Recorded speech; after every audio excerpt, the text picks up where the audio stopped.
early memories of Larry Cameron? I didn't know Larry that well. I met him a couple of times. Actually, they tried to bring him in because when I left Stampede and I was down and working for Vince, they was trying to make him in my mold. But so one time when I came into town, they said, "Well, can you just come out and just be with him, try to get him over?" Right. You know? And so I came out and the people went nuts. You know? So I told him, "Oh yeah, this is my cousin and everything." So of course he started getting some heat, you know. But I really didn't know him that well. What about Vader? Total asshole.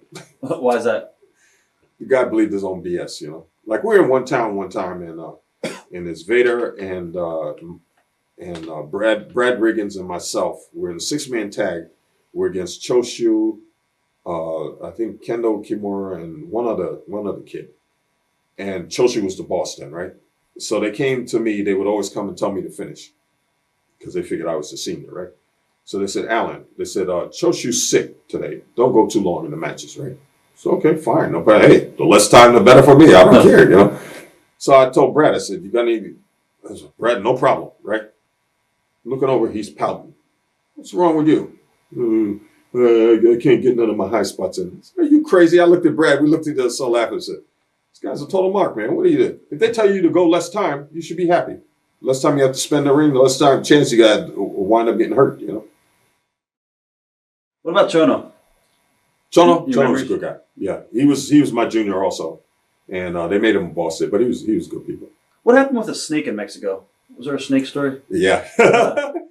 It was funny. This used to irritate my wife too about the snakes because I'm not afraid of snakes at all. And she just really disliked this. She said, "You know, he's trying to make a fool out of you and he just wants to have you out there like you're scared and all this, you know. It's going back to Amos and Andy time and Step and Fetcher and all that." She really got mad about it, you know. And I said, "Nah, don't worry about it. You know, I know who I am. I don't have to worry about it." So I get down to Mexico and I just finished working with Jake. They fired me out of the WWF. So I go down there to work because I used to work for them before and they asked me, could I come to work for them? So this kid throws a snake up in the ring, a live snake. And I go over and I step on its head and kill it. And now the kid is crying, "Oh, he killed my snake." And he got the wheel. Say, "Hey, you shouldn't have thrown it in there. You know, I'm scared of snakes. So I panicked." You know? That's awesome. Who do you think the toughest Japanese wrestler that you wrestled? What do you mean the toughest? It's like shooting wise. Shooting wise, well, you had Choshu. He was a good shooter. You had Sakaguchi, who was clumsy as hell. I hated working with him because you'd always get hurt. He'd trip over his feet and hit you in the face. Or there was always something, always a calamity working with him. And yeah, you had Choshu, you had Sakaguchi, Muto. I always liked Muto. He was pretty tough too. Who would be the toughest, like in a bar fight or street fight? In a bar fight, none of those guys. If I was in a bar fight or whatever, I'd have the Samoans with me. I wouldn't have that. Yeah. Do you have any early memories of Chris Jericho? Chris Jericho? Yeah. I met him. He was doing shows. We were doing shows out in Winnipeg for Independent out there for Don Callis, who used to go with Cyrus. We used to go out there and work for him. And I always thought, this kid, he's got talent. You know, he's gonna be good. What are your memories of Don? I like Don. He's funny. Don is funny. He just cracks me up. You know, he just cracks it. He used to go out there and he actually brought me in when I got my knees operated on and everything. He always took care of me. You know, he'd bring me in as a manager, as his manager, and he'd go out there and he insulted people and they'd go after him. He'd jump behind me and yeah, come on, you know. Oh, he was funny.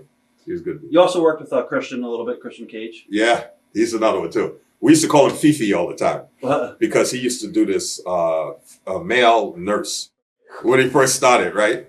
And so one time they came down to do a show at the Saddle Dome and I seen them, we gave each other big hugs. So I said, "Hey, Fifi, what's going on?" You know, we're talking everything. And so Earl happened to standing next to me. And then he walked away and he goes, "Why'd you call him Fifi?" I said, "Oh, that's just a name we gave." You know, he used to do this male gimmick, right? So then the next day they're going to the airport. They're in the airport. Of course, you know, the boys, anything to rib them, right?